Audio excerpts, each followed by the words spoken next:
Call to regular meeting of the governing board, Tuesday, February 9th, 7 p.m. Can I have Troop 513 come up and lead us in the pledge? Everyone rise.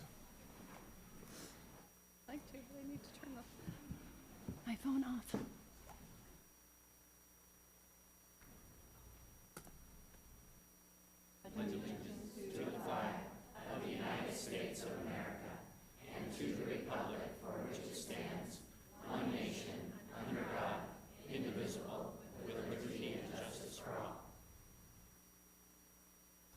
Thank you, boys. Roll call, all board members are present.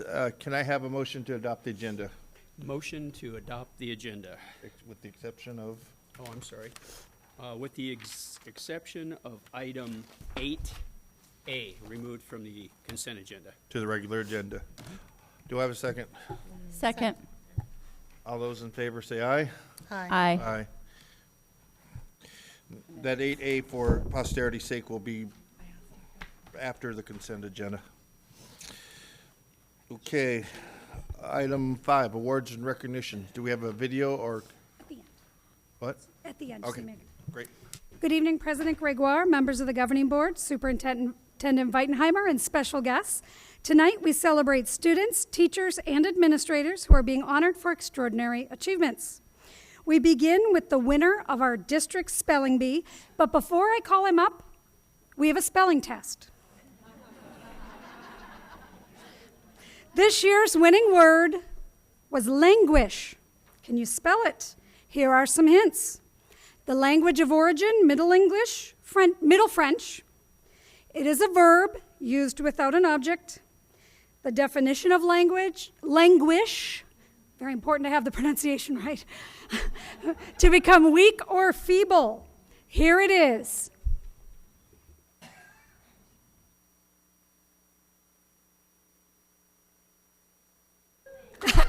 So everybody got that. That's good.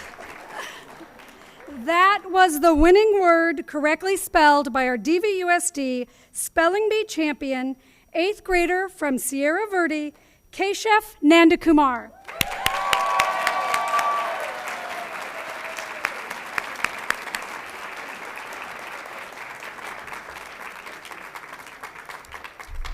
Keshav has appeared 4 times at our district spelling bee.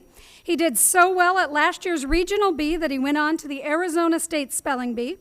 This year, he will again represent Deer Valley at the regional spelling bee, along with 7 of our other top DVUSD spellers. The regional spelling bee competition is next week at Arcadia High in Phoenix. Congratulations.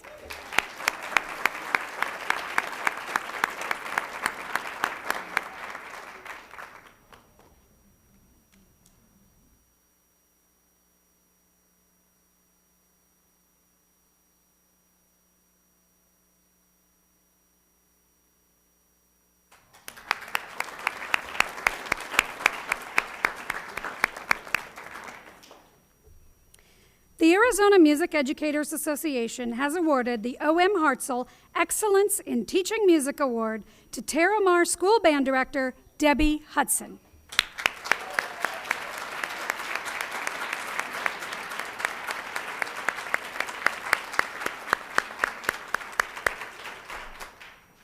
Debbie Hudson received this honor last month during the Arizona Music Educators Association Conference.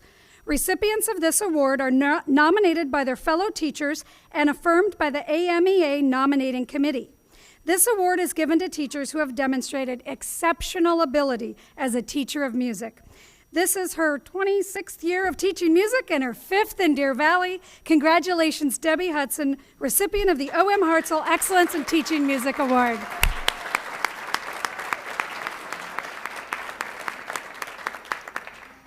And we invite her. Yes. You're already on your way.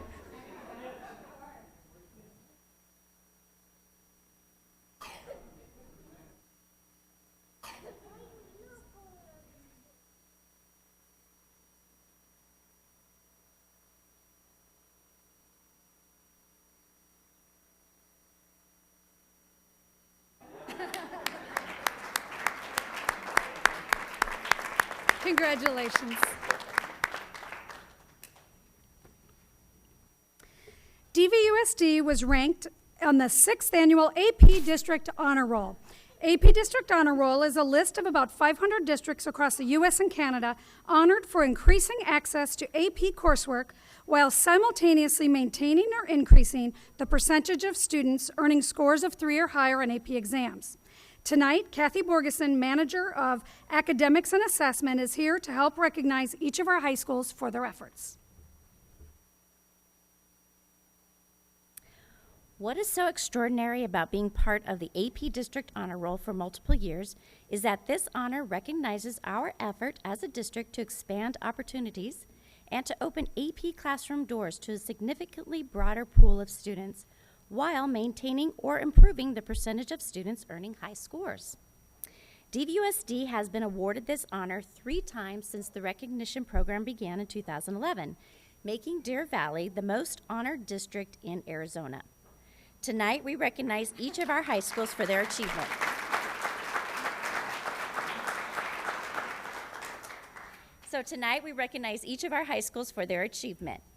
Barry Goldwater High School, represented by Principal Dr. Mike Anderson.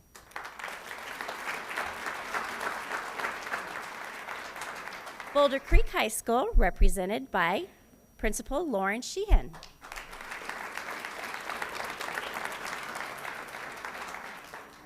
Deer Valley High School, Principal Kim Crooks.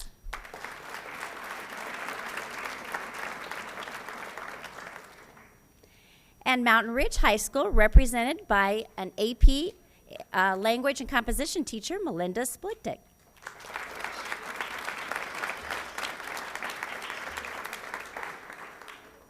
And Sandra Day O'Connor High School, represented by Assistant Principal Nicole Duquette.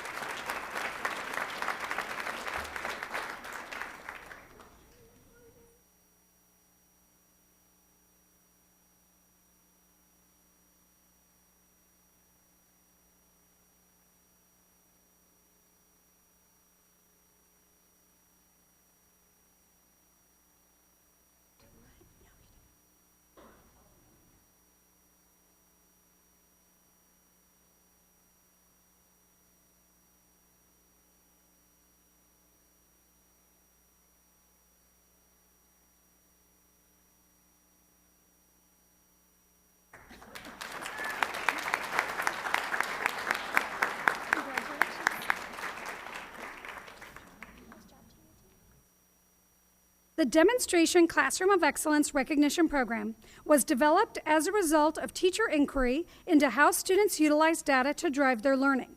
In conjunction with the district's Continuous Improvement Support Team, representatives visit classrooms that are nominated through an anonymous process where they have the opportunity to witness students who own their own data and the teachers who spearhead this effort. Mrs. Cheryl Paul, Director of Organizational Improvement and Professional Learning, is here to recognize our newest demonstration Classrooms of Excellence. Mrs. Paul. Good evening, President Gregoire, Vice President Baer, governing board members, and Dr. Weitenheimer. I am truly honored to stand before you this evening to introduce our newest demonstration Classrooms of Excellence. Mrs. Jolynn Copenhaver celebrates 16 years in education and is currently the 5th grade social studies teacher at Sierra Verde. Upon entering her classroom, it is apparent that she has built a community based on mutual respect, integrity, rigor, and an understanding that fun and achievement can go hand in hand.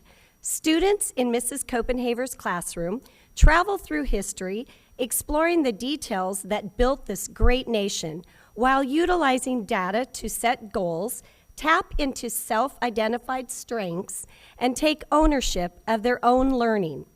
Whether students are singing about the revolution or using high-yield strategies to solidify their learning, it's clear that in this classroom, students are indeed engaged in learning.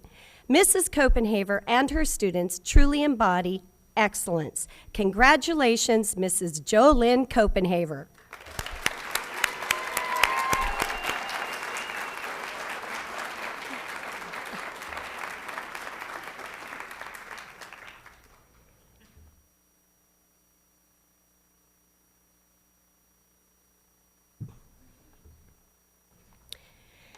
Mrs. Jen Orr, the guru of Google Classroom, teaches English language arts to 5th grade students at Sierra Verde. This year marks her 16th year in teaching. She exudes enthusiasm and passion as students utilize technology and data to drive their learning. In her classroom, students are lost in the magic of learning through the written word and grounded with the realization that the power is in analyzing where you are, understanding what you know, and determining what you need to know in order to improve. This balance of learning and wonder has led Mrs. Jen Orr and her students to be a demonstration classroom of excellence. Congratulations, Mrs. Orr and her 5th grade students.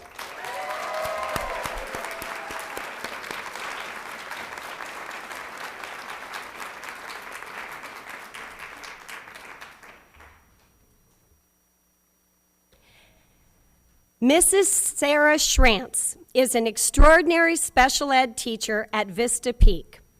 She is currently enjoying her 9th year in education.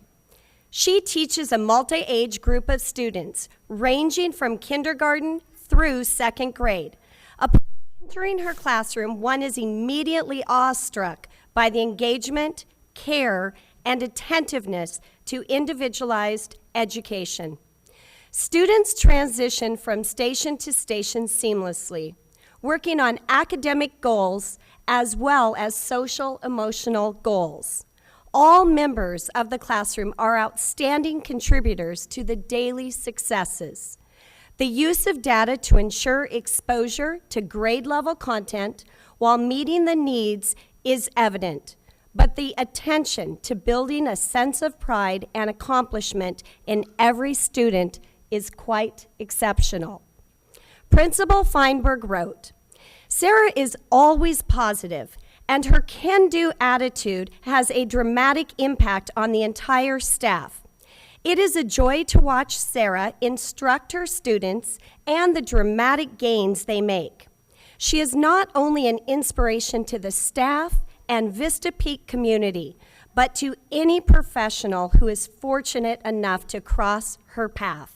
Vista Peak loves Sarah, and so do we. Congratulations, Mrs. Sarah Schrantz and the Vista Peak family."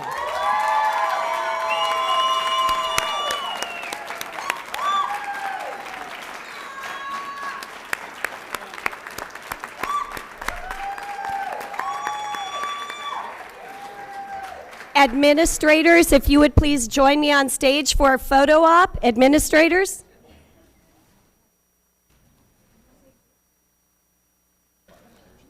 Oh, thank you.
Our final item tonight is a video.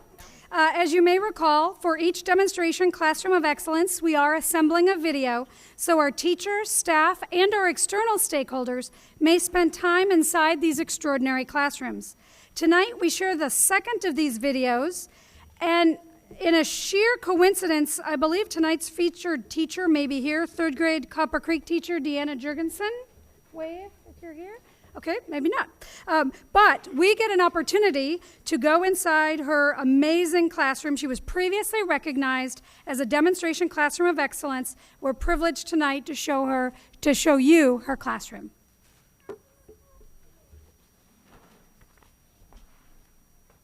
Data notebooks are a part of our school's goal to continually move kids forward, especially in the area of math. So we have tried here to make sure that the system is the same. It might change as far as complexity as the kids move up in grades, but the kids in second grade who come to third grade have an idea of what their data notebooks are and what they're used for. And as our kids leave third grade and move up to fourth grade, the skill and knowledge of how a data notebook works continues with them. So it's not something that is just done in our classroom and ends in our classroom. It does continue through our school, and that is a focus for continuous improvement within our school. All of the forms that we use in our data notebooks are things that have been taken from other teachers that have graciously given their ideas, and they've been posted on the portal. So those are always Word documents. I take them and change them when I need to fit my needs, and they change often. We might do it for 6 weeks and realize that there was a section on here that just didn't work, or we needed to change wording so that it would align with the fourth grade's outlook on data notebooks. So creating things from scratch, we just don't have time for. And being able to take things from other teachers and having those things available on the portal has been extremely beneficial. We always start our data pages at the beginning of a story. For ELA example, in Reading Street, when we are introducing the skills for the week, that is when we'll discuss what our overall I can statement is going to be, what standard we're covering. Once the kids have reflected on what they've done well, they take a look at areas for improvement. We always have areas that we can get better at. On their weekly assessments, they'll look at their target skills, maybe an area that wasn't what they scored well on, and think, okay, well, what can I do to change?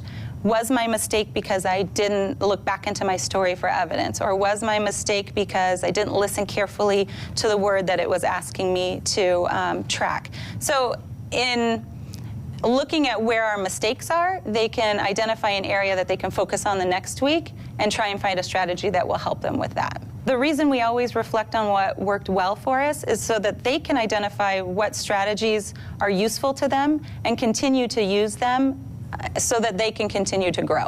Okay. What was something that worked really well for you?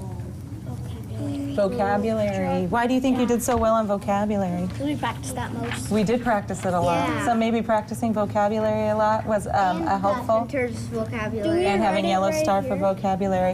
I highlighted evidence, so I knew. Okay, so you now have for your plus that you can say that highlighting your evidence worked great for you this week. Having the kids track their data and focusing on what works well and what doesn't work well, they are very aware of themselves as learners. And so being able to know what they can do well, they can always use that strategy as they move on. And knowing what they need to work on is something that helps me design their instruction so that they can continue to grow as readers.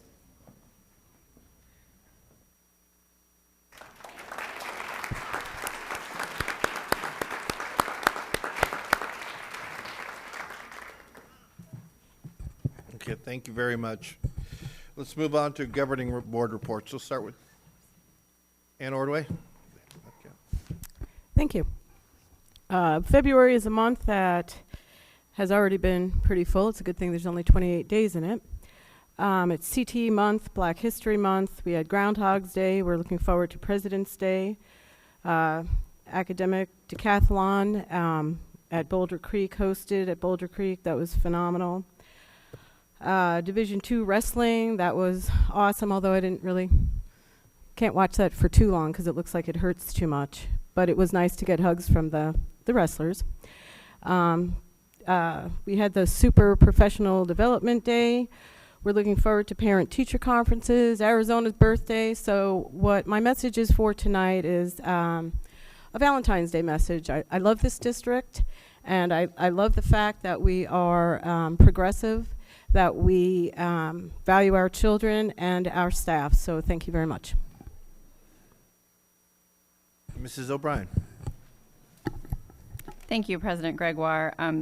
Mrs. Ordway is quite right. It's been a very busy month since our last meeting.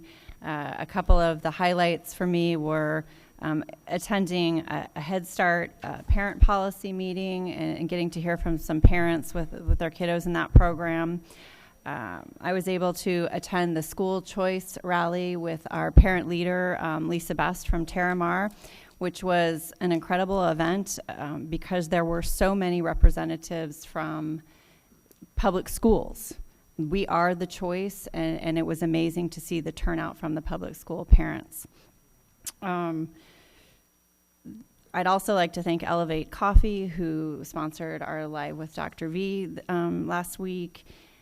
The wrestling, it's been a long, busy month, but I've spent time with everybody from the little kiddos to the high schoolers who were at the decathlon and as well the wrestling, and they were just awesome. So I do want to say a shout out to our legislators in the House who held a special meeting in the Education Committee to a bill, HB 2642, the JTED restoration and reforms. This bill will repeal all the cuts in last year's budget for CTE and JTED, which is awesome. It passed 7-0. So if you are interested in seeing that funding being restored, I would urge you to contact your legislator. So thank you. I do have an agenda request. I apologize. Oh, go. I would like us to have on the next agenda a discussion regarding the governing board goal, Live with Dr. V, co-hosted by governing board members, please, on the February 23rd one. Thank you. Mrs. Fisher. It has been a busy month, but we were sort of remiss, I think, that first meeting of the year, we tend to, there's so much to get done. We're all back from break and kind of a little bit scattered. I wanted to just congratulate Jenna for obtaining her professional HR certification. It's a lot more work than people think it is or know it is. It is a lot of work, and I wanted to congratulate her on getting that. I also want to thank all of our staff for all the work they did to get the DVUSD together. I know that's a lot of work, it's a lot of time. It was an awesome event, and I want to thank everybody who attended as well. I enjoyed it, and I hope they did too, and we always learn a little extra. I also want to congratulate our district on their Southwest Alliance for Excellence Award. I enjoyed being able to go and see them honored and get their award, and I'm glad they were honored and proud of the work they're doing.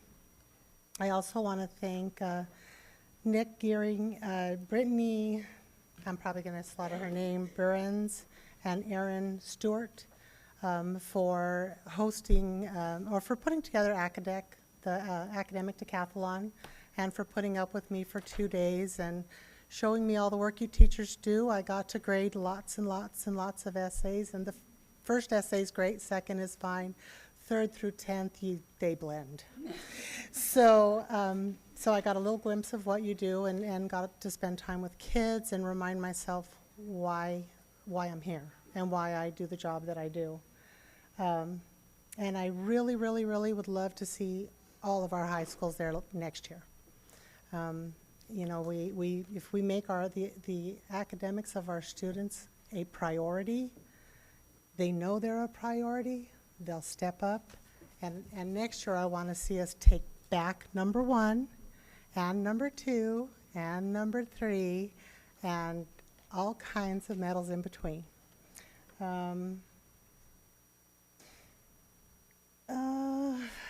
Then the only other thing I have is some requests. I would like to review some policies regarding election, the ones that we have in place. I would also like a copy of all of our AMGs and directives, and possibly add that to a discussion. I don't know whether it's a study session or a retreat. Attached in that study session, I also think I wanted to do it before the committee did all their work, but since we didn't do it then, I really would love for us to review as a team the Student Rights and Responsibilities Handbook and the policies that are attached to it, and see if there's anything that we need to review. And that's it. Get all that? Okay. I'll send it to you if not. Okay. Mr. Bear. Nothing to report tonight. Just a couple things. I want to thank the staff and the fellow board members for help at Deer Valley University. I thought we put on a great first show, better than the other two. But anyway, we had more than the majority of the board participate for all 3 sessions, and that was wonderful. February is Black History Month. Please make note. And also, I want to thank Mrs. Kim Fisher for inviting me to. I got to tour Phoenix Union High School's coding school, and it was impressive. But again, I think we can do better. So more on that later. But it was eye-opening, and they really tried to do everything first class and got the partnerships and everything lined up for that school to have guest instructors from like Intel and Honeywell and major companies like that. So that was a really neat thing to see. Anyway, that's all for my report, so I'll send it to Dr. Weitenheimer. Thank you, Mr. Gregoire. The picture that we can see on our screen that there it is a group of 40 amazing kids that put up with me on a monthly basis to work with me on the Superintendent Student Advisory Council, and we have a big event coming. We have 2 representatives who are in this picture. One is a little incognito. Her hair color changed since the last time this picture happened, but we understand that's going to happen with Lydia. So Lydia Chase, and who is an artist, and Kelly Anderson, who also is an amazing artist. So Lydia and Kelly, come talk about the Student Summit and invite this governing board to a great event. Good evening, members of the board and guests. My name is Lydia Chase, and I am a senior at Barry Goldwater High School. I am here on behalf of the Superintendent Student Advisory Council. The Superintendent Student Advisory Council is a collection of students from across the district who come together once a month to represent and empower the students in our district, making sure they all have a voice. The Superintendent Student Advisory Council has been established for 14 years now, and I have had the honor of working with this extraordinary group of people for the past 5 years of my life. This year, we have been able to represent the students of our district better than ever. As veterans of the council returned, we were met with new faces who were eager to contribute and learn, all of us adding up to a tremendous 40 council members, which has been the largest group to date. As we have grown in size, we have grown in strength and ability to better serve and educate the students who are a part of our community. Together, with the help of Dr. Weitenheimer and Ms. Ho, we are able to make great strides to achieve our goals which my fellow council member Kelly will elaborate on. Thank you for your time.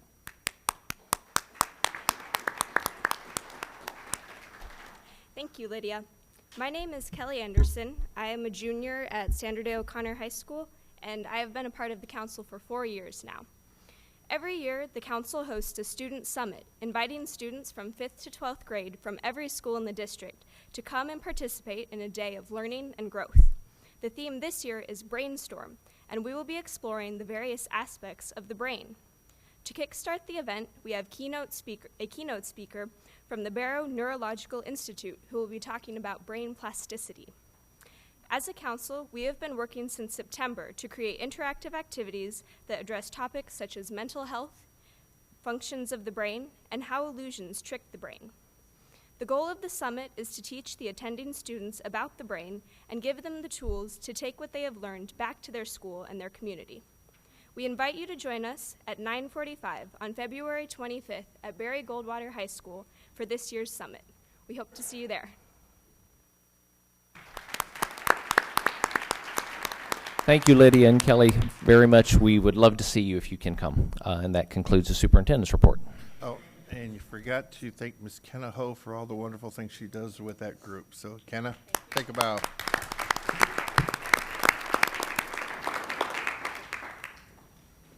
Okay, curriculum instruction and assessment. Dr. Gallagher. Good evening, President Gregoire, members of the board, Dr. Weitenheimer, and guests. Tonight, Jamie Fitzpatrick, our Career and Technical Education Coordinator, will share information about our CTE programs.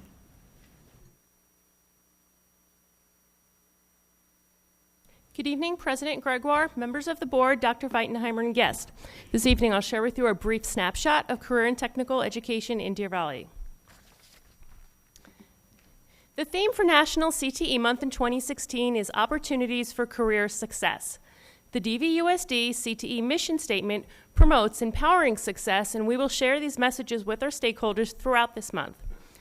This slide shows a sampling of events happening during CTE Month across all high school campuses.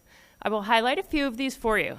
Barry Goldwater High School Culinary Arts will be catering the upcoming Parent Organization President's Luncheon. Film and TV teachers at Boulder Creek High School and Sandra Day O'Connor High School will be opening up their labs and studios on the early release days this week for their students to develop and produce their own films, which they will submit for a competition and share in a viewing and recognition film festival event later this month. Additionally, senior students from all high schools have been invited to connect with local businesses for immediate and future employment opportunities at the first annual Senior Job Fair, hosted by Mountain Ridge High School and the counseling departments on February 24th. CTE students and staff have been vital in coordinating and producing this event. We are honored for President Gregoire to proclaim February as CTE Month in DVUSD later this evening.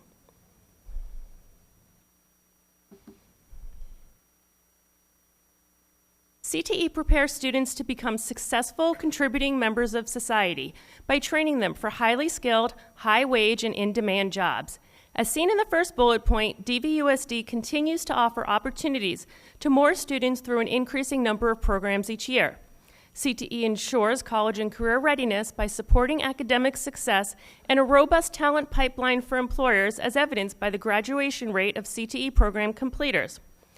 Ongoing efforts in curriculum and assessment development ensure guaranteed and viable curriculum in every program area aligned to Arizona's state standards. The current school year has provided new opportunities through CTE coursework, including newly developed courses in software development, including coding and biomedical science, an increase in dual enrollment credit options and industry credentialing, as well as expanded work-based learning opportunities and new WestMec Central programs and initiatives.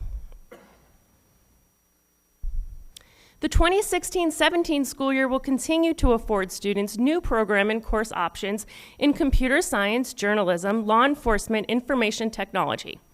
WestMec Central programs will expand in the areas of energy and industrial technology, IT security, and massage therapy.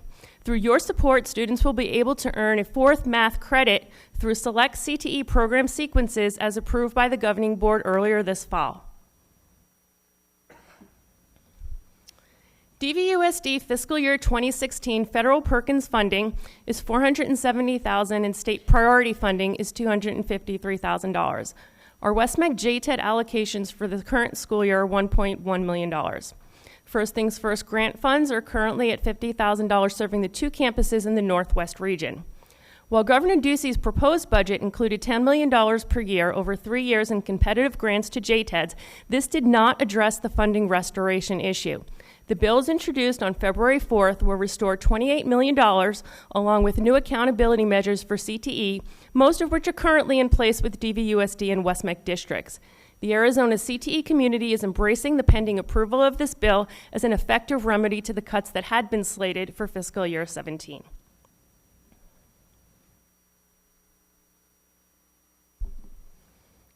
I welcome you to attend any and all of the upcoming CTE events. In April, we invite you to bring your business and industry expertise to participate in the CTE annual program evaluation and advisory committee meetings. As with the developmental preschool tours provided earlier this year, Career and Technical Education will provide you, through a Friday update, dates and times to tour our facilities and see our students and teachers in action this spring. DVUSD has a terrific video showcasing our CTE programs. This video is hosted on our district website for parents, students, and community members to view and experience at dvusd.org/CTE. We'll share just a portion of the overall video with you.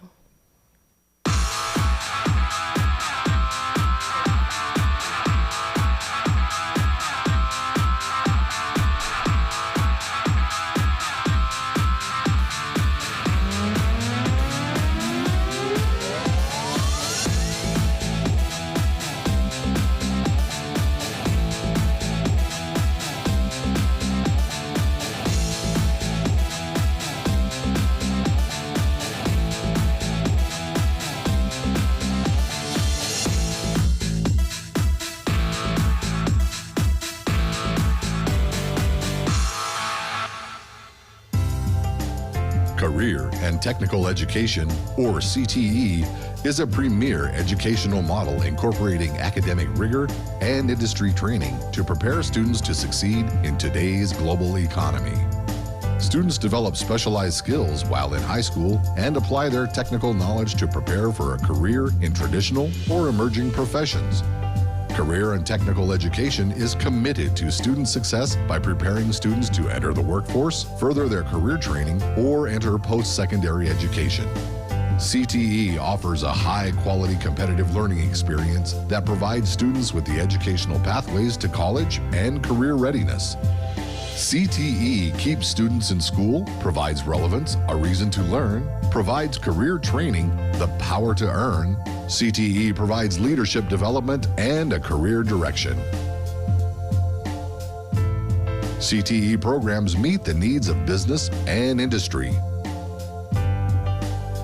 Deer Valley High Schools, in a key strategic partnership with Western Maricopa Education Center, or WestMec, offer rigorous and rewarding career programs. WestMec is a public school district focused on innovative career and technical education programs that provides advanced training to enter the workforce and pursue continuing education. WestMec is committed to providing comprehensive industry-validated programs, facilities, equipment, and resources. All Deer Valley students have the opportunity to enroll in WestMec programs.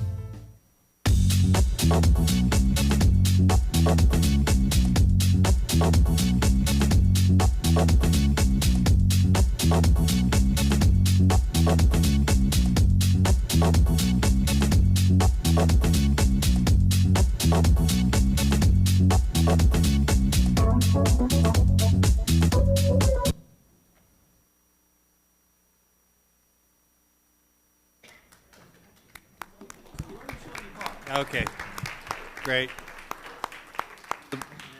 Later this evening, I am honored to have President Gregoire officially proclaim February CTE Month in the Deer Valley Unified School District. Thank you.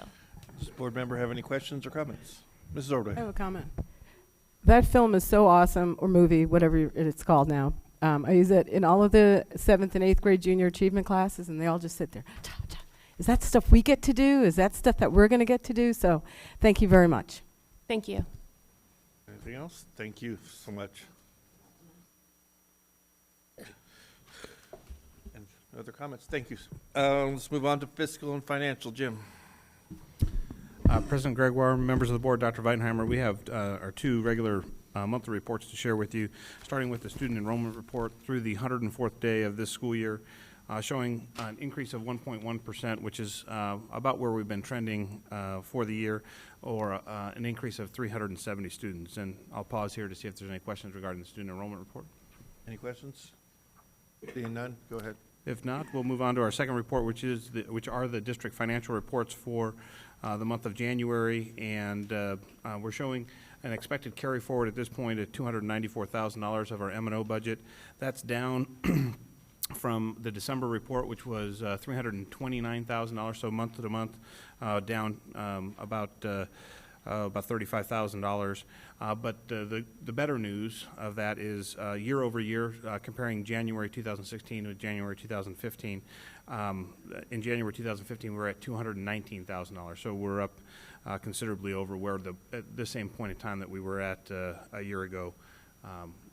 And I'd be happy to answer any other questions regarding the district financial reports. Do we have any questions, comments? Seeing none? Thank you, Jim. Okay, we're up to item 7A. Mr. Bear, can you make a motion here? Certainly.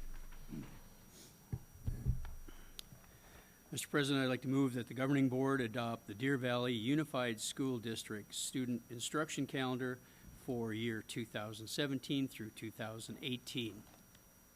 Okay, and it's my understanding we have two calendars, A and a B. That's correct. Do you want to get a second? Oh, yes, a second. I'll second it. Sorry. Okay. We're presented with two calendars, Calendar A and Calendar B. Calendar A, you might remember, has the difference being the week of Thanksgiving. Calendar A has a Wednesday through Friday Thanksgiving break, and the school year starts on a Wednesday. The other Calendar B is a Monday through Friday Thanksgiving, with school starting on a Monday. Otherwise, there are no differences. Okay. You will remember the committee was membership was exactly tied in the recommendation, and you heard one public comment in favor of one of the calendars at our last meeting. Okay, and we don't have any public comment on this one? We do not. Okay. With that, I would ask the board members, somebody would amend Mr. Bear's motion to include an A or a B. I'd make a motion to adopt B. I will second that. B. So with that, is there any further conversation? We'll call the vote. All those in favor say aye. Aye. Aye. B? Yes. Aye. All those against? Nay. Nay. It's recorded 3-2. B is the calendar. Okay, item 7B. Go ahead, Mr. Bear. Thank you, Mr. President. Item 7B, Mr. President, I move that the governing board accept the administration's recommendation to award a contract to TIES / FEPA to provide a community education integrated program management system for the remainder of fiscal year 2015 and 16 per RFP number 15-022-5, renewable annually on February 9th of each year for 4 additional years, expiring February 8th of 2020. Do I have a second? Second. Second. Conversation, comments? Anyone? Anyone? Seeing none, call the vote. All those in favor say aye. Aye. Aye. Item 7B. Item 8, consent agenda, motion by exception. Read that? And there's nothing there. Just Okay, move that's that we,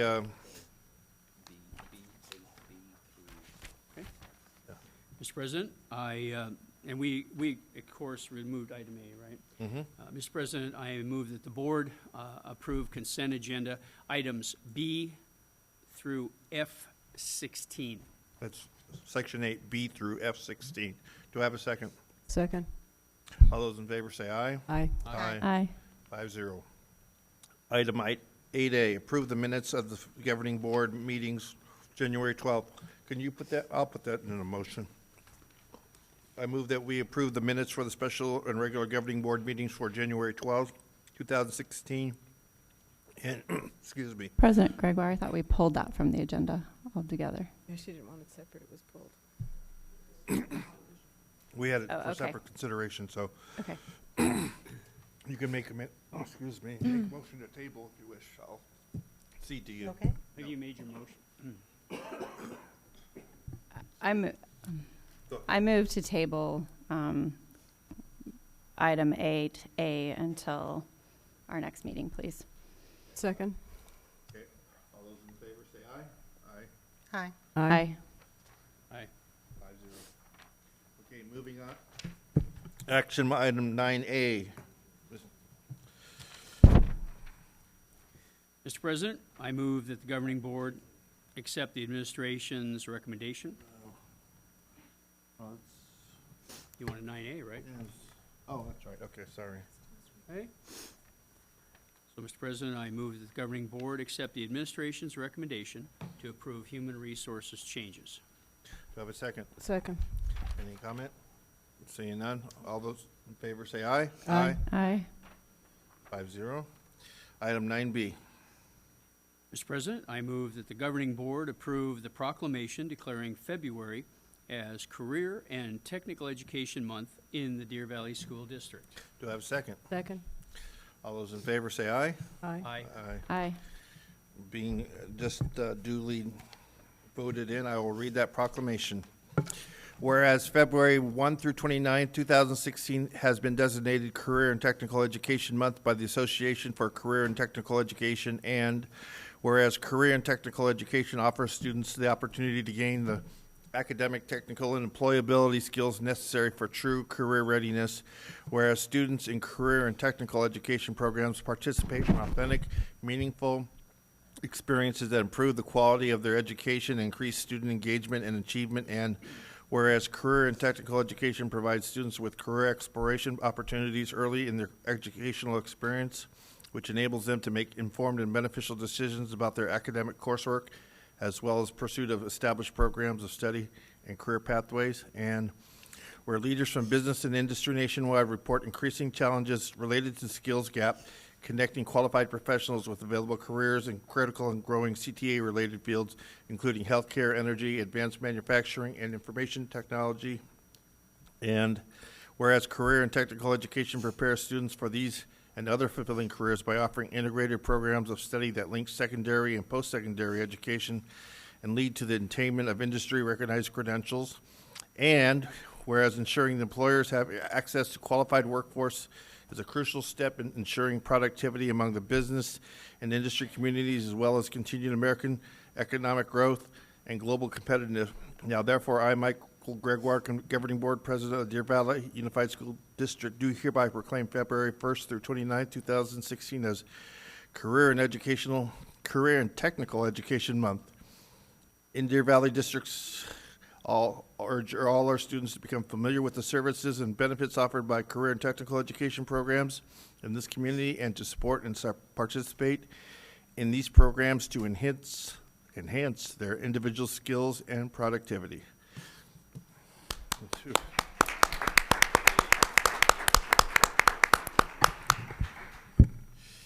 Okay, item 9C.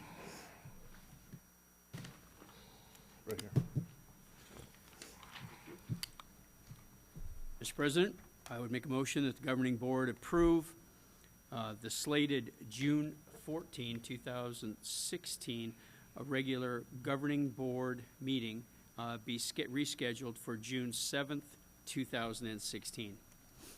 Second. Second. And can somebody explain the reason for this background? The snowstorm canceled our conference. It postponed it to and June. Yeah, there's a national conference of school boards and school officials that was canceled and rescheduled for that week. So we're moving our schedule to accommodate. So with that, any other comments? I'll call the vote. All those in favor say aye. Aye. Aye. Aye. All those against? Nay. 4-1. Item 10, preview. Preview negotiated solutions team recommended salary increase as a result of the maintenance and operations override election. I know we have a few speakers on this, but I would ask that Jim, you go ahead, and then we'll ask the public, whoever wanted to speak at this topic, that can come up when I call them out. President Gregoire, members of the board, Dr. Weitenheimer, I have a couple people that are going to assist me with the presentation this evening. We have provided the memorandum of understanding, the draft version of that, in the board packet, and wanted to recognize the process that this board has directed us to follow, the negotiation solution team committee, for their work. This is not easy work to try and make some of these decisions, and we have to take into account a lot of different interests of the organization as a whole on a much larger scale than just one employee group over another. And with that work, it took 2 meetings to develop the memorandum of understanding that we're previewing for you tonight.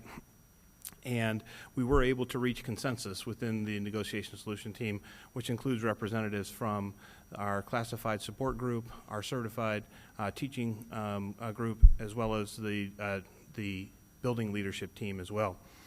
And the memorandum of understanding that we're considering this evening is only related to the increase that we're anticipating with the passage of the the previous November 2015 M&O override, with that increasing from 10 to 15%.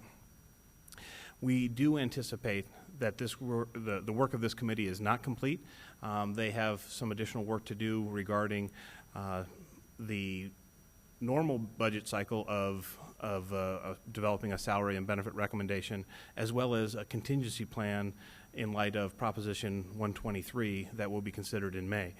So there is still work for this committee to do. This is only one component, and specifically we're bringing this to you in advance of any other consideration so that we can provide a salary increase when we distribute the employment agreements to our staff in the upcoming weeks, hopefully in March and April. So with that, I wanted to invite up several people to the podium that wanted to just share some of the components of the Memorandum of Understanding, starting with Mr. Steve Lund, who works in our Facilities Department from DVUSD.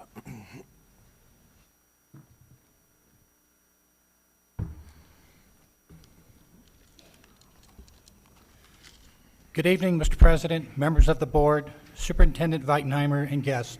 My name is Steve Lund, and I'm president of DVUSD, which represents classified employees. I would like to take an opportunity to thank each of the board members for keeping an open and fair mind when it comes to making decisions about the employees of this district. Thank you for recognizing it takes everyone, classified, certified, and administrative alike, working together to achieve the goals we have for keeping our district strong and to provide the educational goals we have for our children. Through a collaborative effort, DVESPA, DVEA, and DVBLT, I believe we have achieved an equitable proposal for not only a salary increase, but also a plan to start to address fair salaries in order to entice new staff, as well as to retain loyal employees. I know this is in the beginning stages, but I look forward to continue our work toward resolutions that are equitable for all employees and the district. Again, thank you. From the agreement, DVESPA agrees to a flat increase to all classified employees based on full-time equivalent in the amount of $1,200. Further agrees to increase the starting hiring amount by 80% of the flat increase. These amounts will be funded from the increase in the M&O override amount approved November 3rd, 2015. Thank you. Next up, I'd like to introduce President of DVEA, Ms. Maria Leyva, who will speak about their portion. President Gregoire, Governing Board, Superintendent Weitenheimer, I'd just like to express the same sentiments that Steve did. He was speaking on behalf of all three employee groups. And we want to thank you for recognizing the process of NST. We feel it is working, and we appreciate your support. So, DVEA agrees to a flat increase to all certified employees based on full-time equivalent FTE in the amount of $1,400. Further agrees to increase the starting hiring amount by exactly $758. These amounts will be funded from the increase in the M&O override amount approved on November 3rd, 2015. Thank you. And then finally, I wanted to hear from the building leadership team, or we refer to as the BLT. Ms. Jennifer Miner and Ms. Tricia Graham are here representing that group.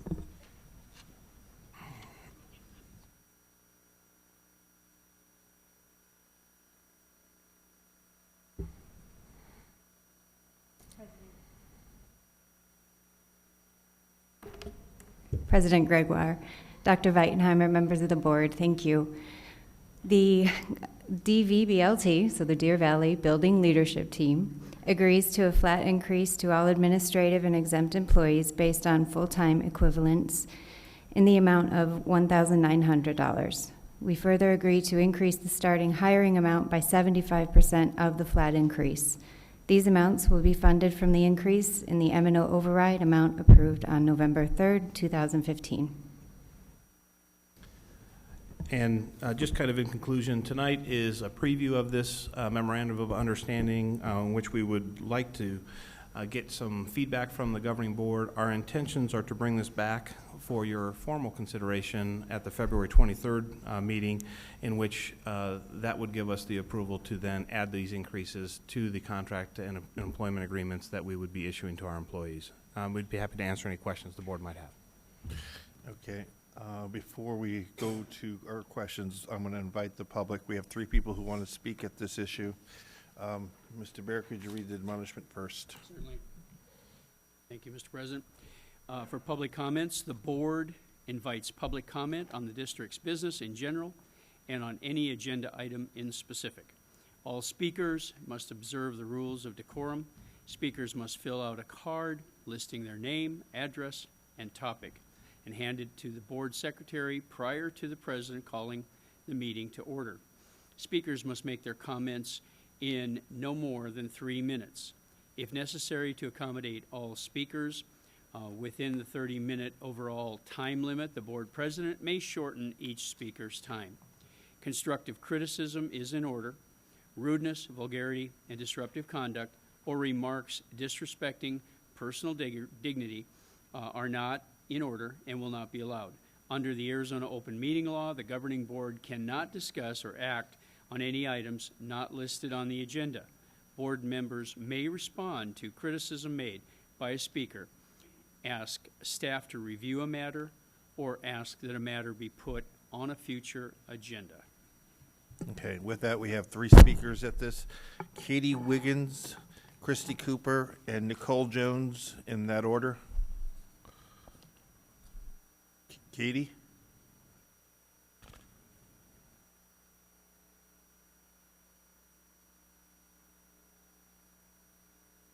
Good evening, members of the board. My name is Katie Wiggins.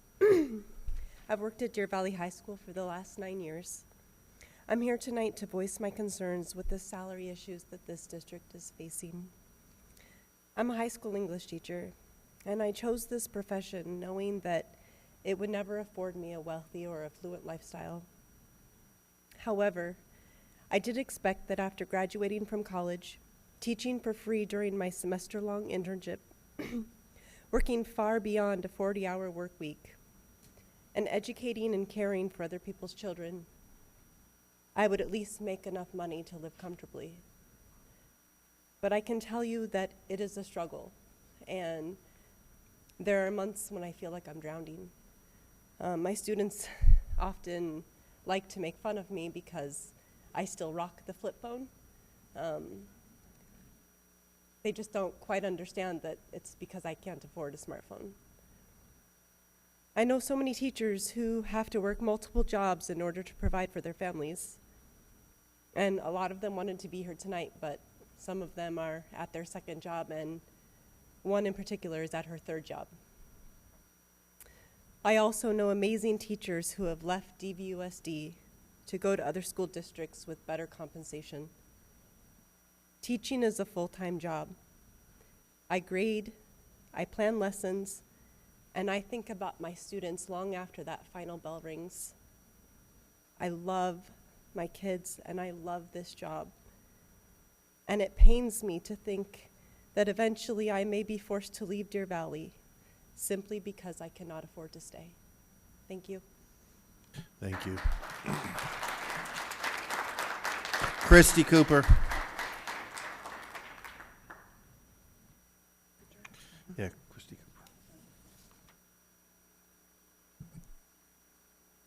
Cooper. Good evening, board members.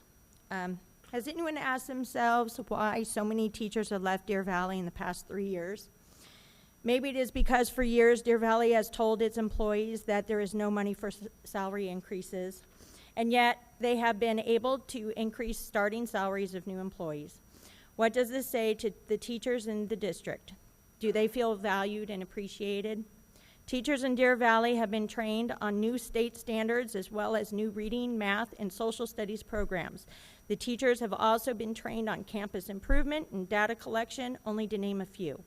These trainings cost money, and money that is lost to Deer Valley when teachers leave. Deer Valley has spent so much time, money, and resources on training its teachers on the newest and greatest programs that they forgot the need to compensate its employees for their hard work and dedication. This forces many teachers to leave the district, and the employees who stay to feel disgruntled and unappreciated, as well as being unable to provide for their families. Deer Valley is opting to pay new teachers that are less experienced, with less education and training, higher salaries than experienced, well-trained, and loyal employees. This is a vicious cycle that needs to be broken by working to retain the experienced Deer Valley teacher. Districts from around the state are scrambling to fill teaching positions due to the teaching shortage. Deer Valley needs to be the district that teachers speak highly of, that teachers want to stay at, and encourage their colleagues from other districts to join them. Deer Valley would benefit from keeping the teachers and employees that made Deer Valley the A district it is today. Nicole Jones.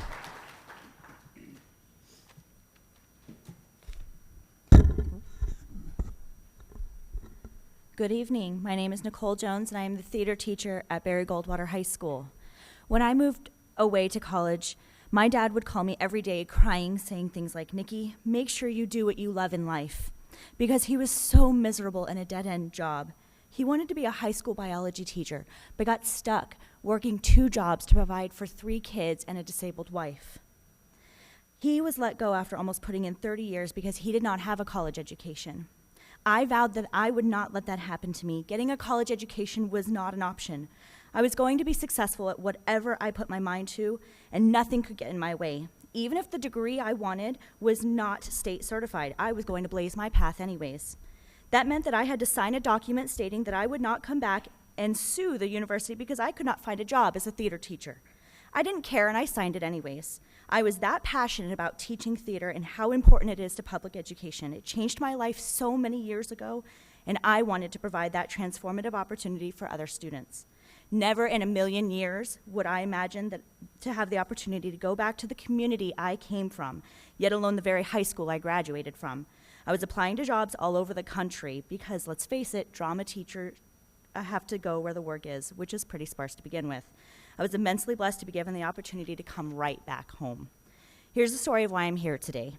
It was December of 2014. I just survived my first semester of teaching, and I was beyond exhausted, mentally, physically, emotionally, and more. My new job was a huge strain on my little family and a very difficult transition. I was the breadwinner, and my husband was a stay-at-home father to our 1-year-old daughter. I was getting used to putting in 10 to 15-hour work days at my new job, but it was very challenging to keep up with my new job, my dream job at my dream location. I was looking forward to spending a nice, relaxing holiday break with my family. Thursday, December 24th came, and it was a payday. On Christmas Eve, I checked my bank account to budget in a small Christmas for my family, and to my despair, with what I saw in my account after paying bills and preparing to pay January's rent on the 1st, just a week away, I could not even afford groceries for my family, let alone a small, measly Christmas present for my daughter. It was the hardest phone call I had to make, but I swallowed my pride and called in help from my church so we could at least have groceries on Christmas. It was disheartening that even after all of the countless stressful hours I worked, I could not provide food on Christmas for my family, and I could not even provide a present for my family. It was then that I realized the meaning of the phrase, the working poor. Now, a year later, my husband's going to school, working a part-time job, but we're still living hand to mouth and renting a small apartment. I have dreams of providing a good home with a bright future for my family and giving my children more than what I have had growing up. But it's difficult with the financial strain we're under.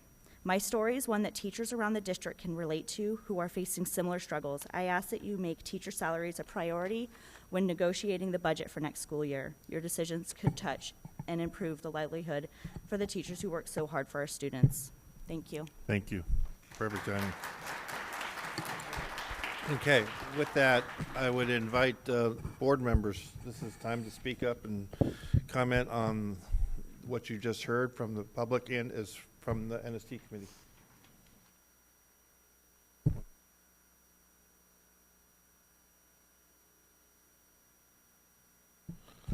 Anyone want to speak on this? Any comments? I have a question. Sure. President Gregoire. In the MOU, under all three of the categories, Mr. Miclerino, the increases are based on full-time employees or full-time equivalencies. Will they be prorated, for lack of a better word, in this instance of part-time employees? President Gregoire, Ms. O'Brien, yeah, so if we had a half-time custodian, they wouldn't receive $1,200, they would receive $600. Oh, okay. That's Just what wanted that to be is clear intended to. on I have a question, Michael. Sure. And Jim, this includes every employee that's in our district, yes or no? President Gregoire, Ms. Ordway, it would include every employee in our district.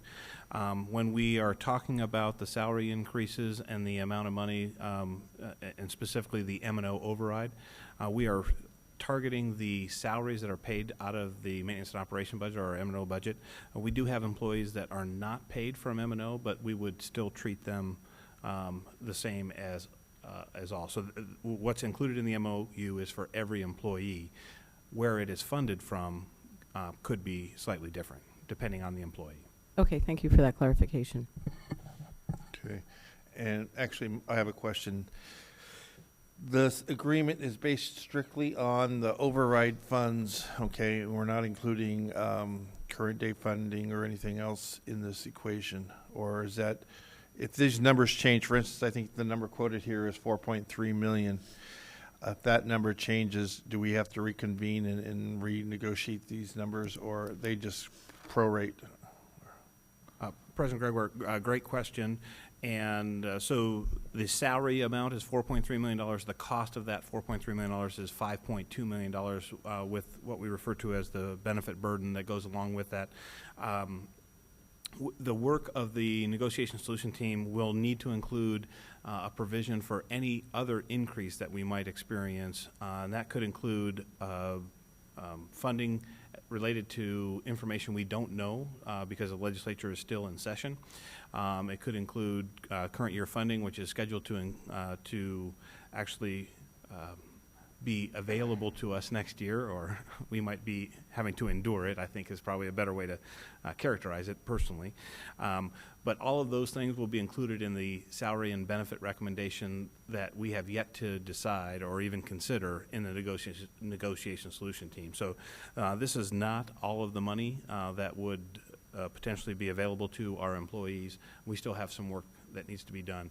And as I noted in the Friday update, especially when it comes to teachers, there are additional opportunities with the Classroom Site Fund and Instructional Improvement Fund that the other two employee groups cannot participate in, and that would be, any changes there were not reflected in the increased amount that we have in the MOU.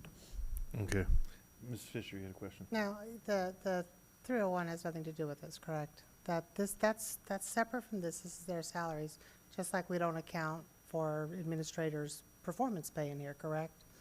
So they have other opportunities as well. President Gregoire, Ms. Fisher, that is correct. It does not include performance pay, nor does it include Classroom Site Fund, also known as Prop 301, or Prop 202, the Indian Gaming or Instructional Improvement Fund. The Prop 202 and Prop 301 monies are exclusively just for the certified teaching group. This is just the M&O. This is not considering all the rest. That's going to come with the budget. Correct. Okay. Just to clarify one more time, okay, this does not include current year funding if we did that. It does not include our 2% increase year over year we normally get from the state, or should be getting from the state now.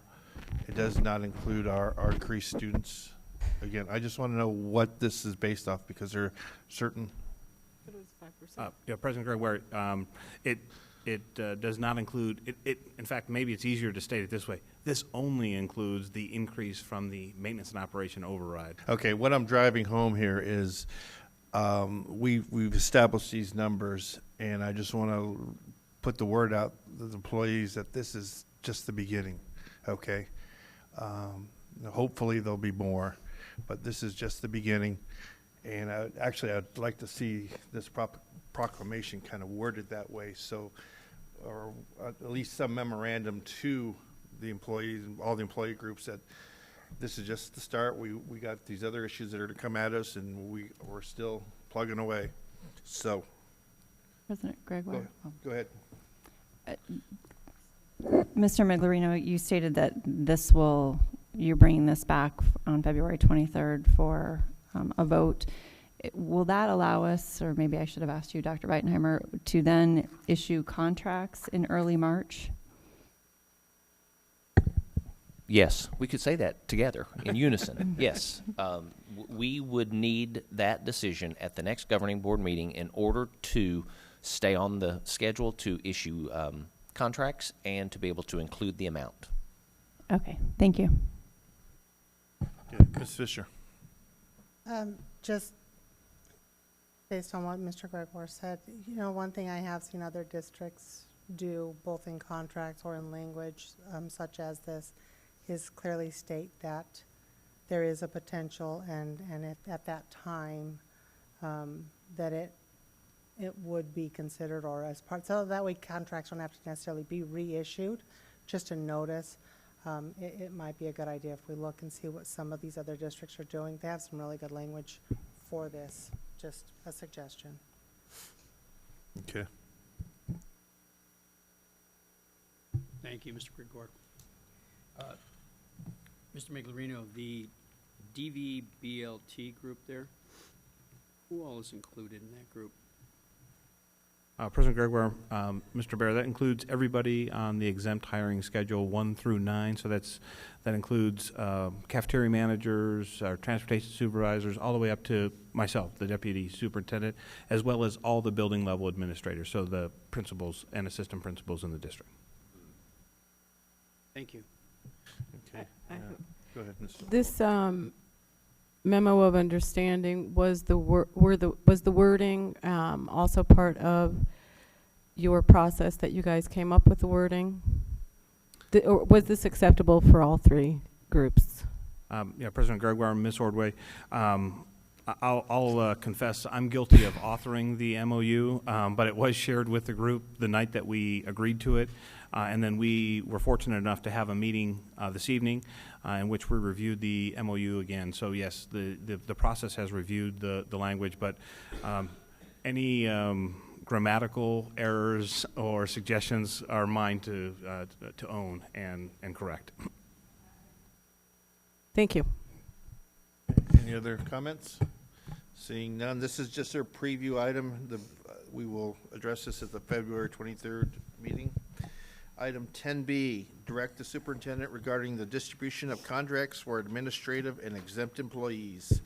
That means it's what I think what Mr. Bear just had to find. Wasn't that not? Right, that list.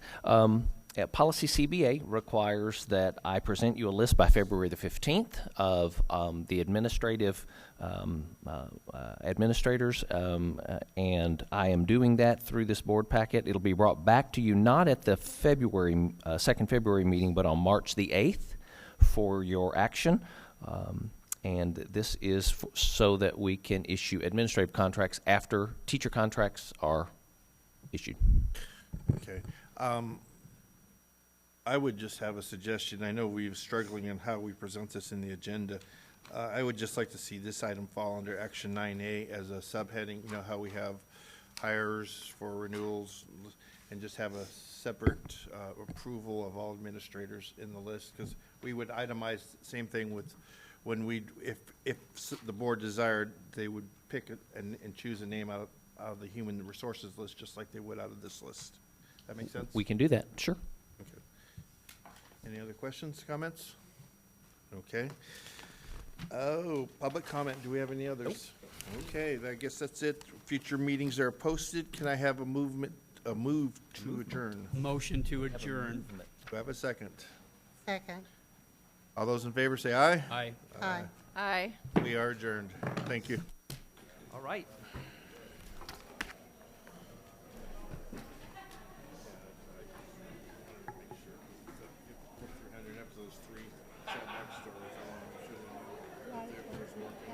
We can address their